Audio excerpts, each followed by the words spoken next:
মাত্র 10 টাকায় ইলিশ মাছ পাওয়া যাচ্ছে বা পাওয়া যাবে এমন মাইকিং করা হয় গত কয়েকদিন ধরে সদরপুর উপজেলা জুড়ে।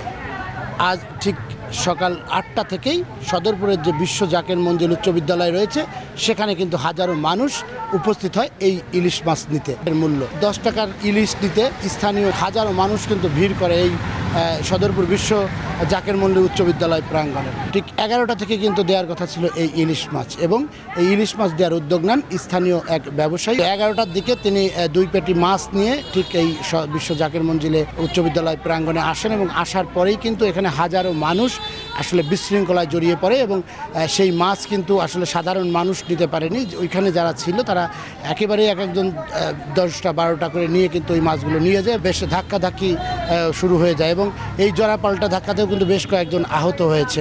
এবং এই যে স্থানীয় সাধারণ মানুষ তারা বলছেন যে এত কষ্ট করে তারা 100 টাকা 150 টাকা ভাড়া দিয়ে তারা কিন্তু এই উচ্চ বিদ্যালয় প্রাঙ্গণে এসেছেন, কিন্তু এসেও কিন্তু তারা ইলিশ মাছ নেওয়ার বদলে তারা কিন্তু আসলে খেয়েছেন ধাক্কা। যে পরিমাণে মাছ ওনারা নিয়ে আসছিল সেই পরিমাণ মাছ যদি আসলে সবাইকে সুষ্ঠুভাবে দেওয়া হতো তাহলে সবাই মাছ পাইতো, ঠিক আছে, কিন্তু উচ্ছৃঙ্খল জনগণের চাপে ওনারা মাছ ফালাই দিছে। পরে মাছ মানে হুমড়ি খেয়ে লোকজন মাছ মানে চিলুবিলু করে হলো মাছ নিয়ে গেছে। সব মাছ তো ভলান্টিয়াররা নিয়ে গেছে, আইসে তো গরিবের জন্যই, সবাই সমান অধিকার। আজকে প্রায় বেজত হয়েছি।